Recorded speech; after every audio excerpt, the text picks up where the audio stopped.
क्या अखंड भारत का मतलब है कि आज के सारे पड़ोसी देश फिर से भारत बन जाएं? क्या सच में कभी पूरा दक्षिण एशिया एक ही देश था या अखंड भारत सिर्फ एक भावना है, एक विचार है, एक सपना है? अगर आप भी यह जानना चाहते हैं कि अखंड भारत का असली मतलब क्या है, तो यह वीडियो पूरा देखिए, क्योंकि आधी जानकारी सबसे बड़ा भ्रम पैदा करती है।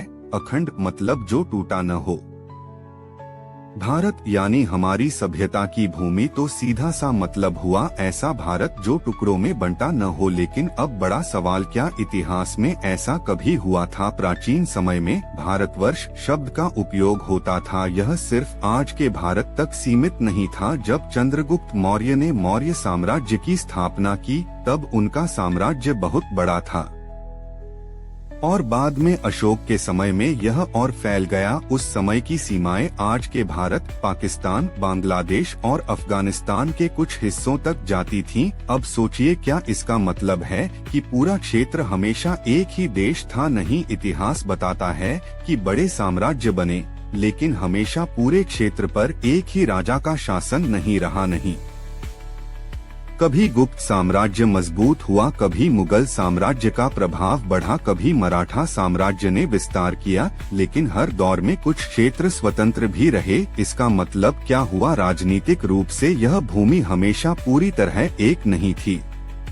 लेकिन कहानी यहीं खत्म नहीं होती। अब ध्यान से सुनिए, यहीं पर अखंड भारत की असली समझ आती है। राजनीतिक सीमा अलग हो सकती है, लेकिन संस्कृति जुड़ी हो सकती है।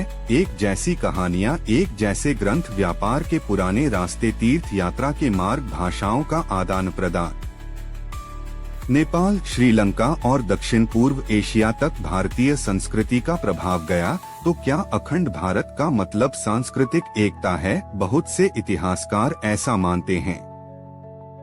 1947 में विभाजन हुआ, भारत और पाकिस्तान अलग हुए, बाद में बांग्लादेश बना। उसके बाद अखंड भारत शब्द फिर से चर्चा में आने लगा। लेकिन ध्यान रहे, आज के समय में यह शब्द अलग अलग लोगों के लिए अलग अर्थ रखता है। सबसे बड़ा भ्रम यह है कि लोग समझते हैं अखंड भारत का मतलब है बस नक्शा बड़ा कर देना, लेकिन इतिहास कहता है सीमाएं बदलती रहती हैं, साम्राज्य बनते और टूटते रहते हैं, सभ्यता, संस्कृति, विचार ये ज्यादा लंबे समय तक चलते हैं। अगर कल दुनिया के नक्शे बदल जाएं, तो क्या संस्कृति भी बदल जाती है? अगर राजनीतिक सीमा अलग हो, तो क्या इतिहास अलग हो जाता है? यहीं से अखंड भारत की गहराई शुरू होती है। अखंड भारत को 3 तरीकों से समझा जा सकता है। एक ऐतिहासिक साम्राज्यों के रूप में, 2 सांस्कृतिक एकता के रूप में, 3 आधुनिक राजनीतिक विचार के रूप में।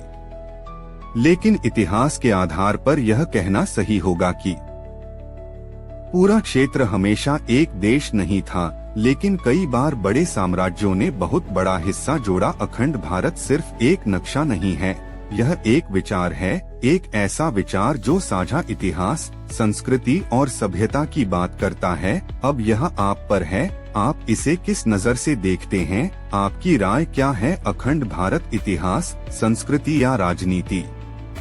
कमेंट में जरूर लिखें और अगली वीडियो किस विषय पर चाहिए यह भी बताइए। अगर वीडियो पसंद आए तो लाइक करें, शेयर करें और चैनल भारतीय हिस्ट्री को सब्सक्राइब जरूर करें। जय हिंद।